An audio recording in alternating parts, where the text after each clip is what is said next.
अपने 4 वर्ष को पूरा कर रही है और बड़े बड़े विज्ञापनों के माध्यम से लगभग 120 करोड़ के विज्ञापन जारी करके राजस्थान भर में 4 साल बेमिसाल की बात मुख्यमंत्री जी कर रहे हैं। ये सरकार, इसका आधार अंतर्बंध से प्रारंभ हुआ, आज भी वो जारी है। और आज जब मैं आपसे बात कर रहा हूं तो नए प्रभारी, कांग्रेस के प्रभारी रंधावा दोनों गुटों में सुलहनामे के प्रयास कर रहे हैं। भारत जोड़ो यात्रा का जिस प्रकार नौटंकी किया गया, सरकार के संसाधनों से, नरेगा के कर्मियों से, स्कूल के बच्चों से ये कोशिश की गई कि भारत जोड़ो यात्रा में राजस्थान के अंदर राहुल गांधी की यात्रा को समर्थन मिला, जो कपोल कल्पित है। ये कोटा शिक्षा नगरी है और इस शिक्षा नगरी के अंदर बड़ी संख्या के अंदर विद्यार्थी अपने आकांक्षाओं के सपने लेकर आते हैं।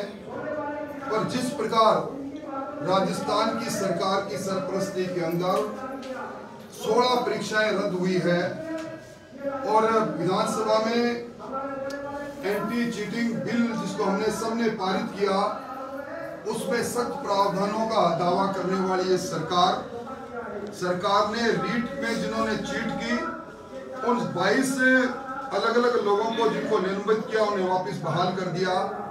डीपी जारोली जो उस समय रीट की चीट के अंदर सबसे सरगना थे, उनसे भी आगे पूछताछ नहीं हुई। और अब ये जो सेकंड ग्रेड की परीक्षाएं हुई है, उस सेकंड ग्रेड की परीक्षाओं में जिस प्रकार सरकार के अंदर सरकार के सोशल मीडिया को करने वाले सुरेश ढाका, जो कई मंत्रियों के सोशल मीडिया से जुड़े हुए फेसबुक को हैंडल करते हैं, इसके मुख्य आरोपी है।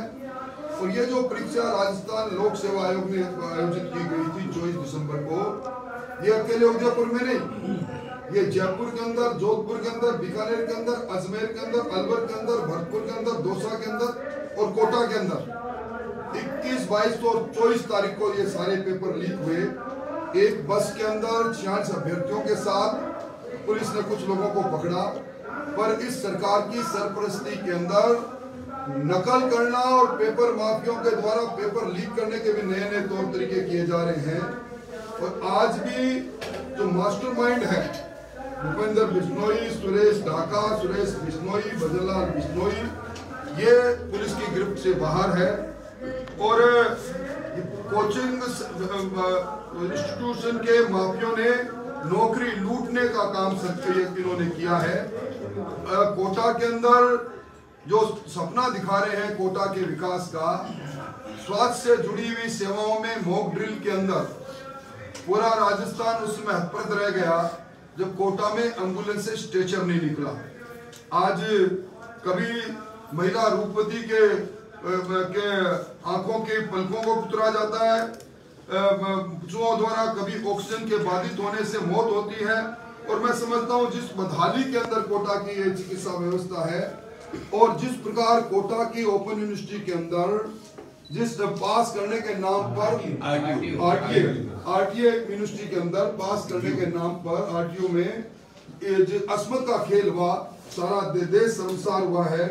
और जिस प्रकार की यहाँ की कानून व्यवस्था है वो पूरे सबके सामने है।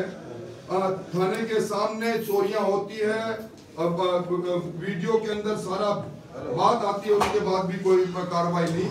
ये कोटा इस हिंदुस्तान में पहला वो शहर है जिसमें पीएफआई की रैली को एक तरफ अनुमति दी जाती है, दूसरों तरफ कश्मीर फाइल्स की जो फिल्म आती है उसमें धारा 144 लगाई जाती है।